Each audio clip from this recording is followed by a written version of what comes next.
Saudara-saudari dan anak-anak yang terkasih dalam Kristus, dari Novisiat SVD Kuburuteng Manggarai Flores NTT, saya Pastor Freddy Jahadin SVD menyampaikan ucapan selamat jumpa lagi lewat siraman rohani. Hari ini Minggu 27 September 2020. Injil hari ini diambil dari Matius bab 21 ayat 28 sampai 32. Kita diingatkan supaya selalu menjadi anak yang jujur dan setia. Marilah kita berdoa memohon penerangan Roh Kudus. Dalam nama Bapa dan Putra dan Roh Kudus. Amin. Tuhan dan Allah kami, puji dan syukur kami haturkan kepadamu karena Engkau selalu mengangkat pengalaman hidup manusia yang kadang perkataan dan perbuatannya tidak selaras. Tuhan, bantulah kami, semoga kami menjadi anak yang setia dan jujur. Kata dan perbuatan selalu sejalan. Tuhan, utuslah Roh Kudus-Mu, terangilah pikiran dan hati kami, agar sabda-Mu yang akan kami dengar dapat kami pahami dengan baik, dan isi pesan-Mu dapat kami hayati dan amalkan dalam hidup harian kami. Doa ini kami sampaikan dengan perantaraan Kristus Tuhan kami. Amin. Tuhan sertamu. Inilah Injil Yesus Kristus menurut Matius, bab 21, ayat 28 sampai 32. Sekali peristiwa Yesus berkata kepada imam-imam kepala dan tua-tua bangsa Yahudi, "Bagaimana pendapatmu? Ada orang yang mempunyai 2 anak laki-laki. Ia pergi kepada yang sulung dan berkata, 'Anakku, pergilah bekerja di kebun anggur hari ini.' Jawab anak itu, 'Baik Bapa.' Tetapi ia tidak pergi. Lalu orang tua itu pergi kepada anak yang kedua dan berkata demikian juga. Dan anak itu menjawab, 'Tidak mau.' Tetapi kemudian ia menyesal lalu pergi juga. Siapakah di antara kedua orang anak ini yang melakukan kehendak ayahnya?" Jawab mereka, "Yang terakhir." Maka berkatalah Yesus kepada mereka, "Aku berkata kepadamu, sesungguhnya pemungut-pemungut cukai dan para pelacur akan mendahului kamu masuk ke dalam kerajaan Allah. Sebab Yohanes datang untuk menunjukkan jalan kebenaran kepadamu, dan kamu tidak percaya kepadanya.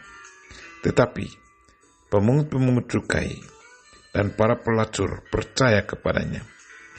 Dan meskipun melihatnya, kamu tetap tidak menyesal, dan kamu tidak juga percaya kepadanya." Demikianlah Injil Tuhan. Terpujilah Kristus. Saudara-saudari dan anak-anak yang terkasih dalam Kristus, tema renungan kita hari ini ialah, hendaklah kita menjadi anak yang jujur dan setia. Kalau kita merenungkan Injil hari ini, kita termasuk dalam kelompok yang mana? Apakah kita masuk dalam kelompok anak yang pertama, yang berkata ya kepada bapaknya, tetapi tidak menjalankan perintah bapaknya?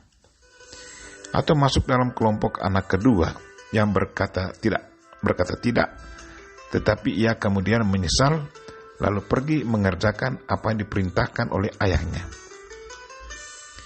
Kalau kita amati kedua anak ini, semuanya tidak sempurna, semuanya tidak jujur. Kata dan perbuatan tidaklah sejalan.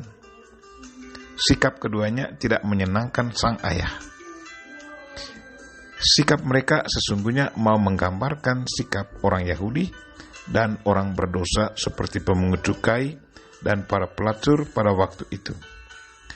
Orang Yahudi, bangsa pilihan Allah, selalu bertentangan dengan Yesus Kristus. Ahli Taurat dan orang-orang Farisi selalu mengkritiki Yesus Kristus. Mereka selalu menganggap diri benar di hadapan Allah.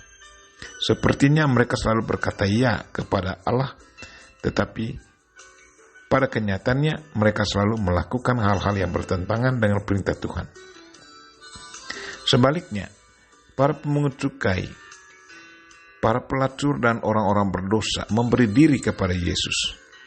Di saat Yesus mendekati mereka, memanggil mereka, mereka langsung memberi diri dan bertobat. Ke dalam kelompok manakah kita masukkan diri kita? Siapakah yang harus kita pilih sebagai contoh hidup? Anak yang pertama atau anak yang kedua? Anak kedua sepertinya sedikit baik karena dia bertobat. Tetapi apakah kita harus berdosa dulu kemudian bertobat dan mengikuti perintah Tuhan? Saudara-saudari dan anak-anak yang terkasih dalam Kristus, Santo Paulus dalam suratnya kepada jemaat di Filipi memberikan satu anjuran yang sangat baik untuk kita. Siapakah yang harus selalu kita ikuti dan contohi dalam hidup kita?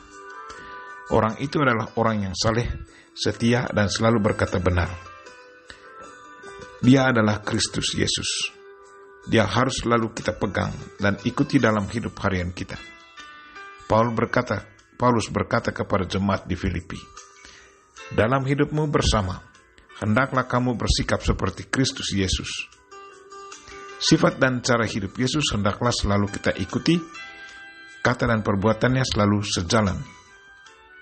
Marilah saudara-saudari dan anak-anak yang terkasih, pandanglah Yesus Kristus, berkomunikasilah selalu dengan Dia, niscaya kita selalu mendapat kekuatan dan inspirasi hidupnya akan selalu menjiwai hidup kita. Jadilah anak yang jujur dan setia. Kita mohon Bunda Maria untuk mendoakan kita. Amin. Marilah kita mohon berkat Tuhan. Tuhan sertamu. Semoga Allah yang Maha Kuasa dan Maha Kasih melindungi, membimbing, dan memberkati saudara dan orang-orang yang kita doakan pada hari ini, secara khusus saudara-saudara kita yang lagi sakit. Bapa dan Putra dan Roh Kudus. Amin.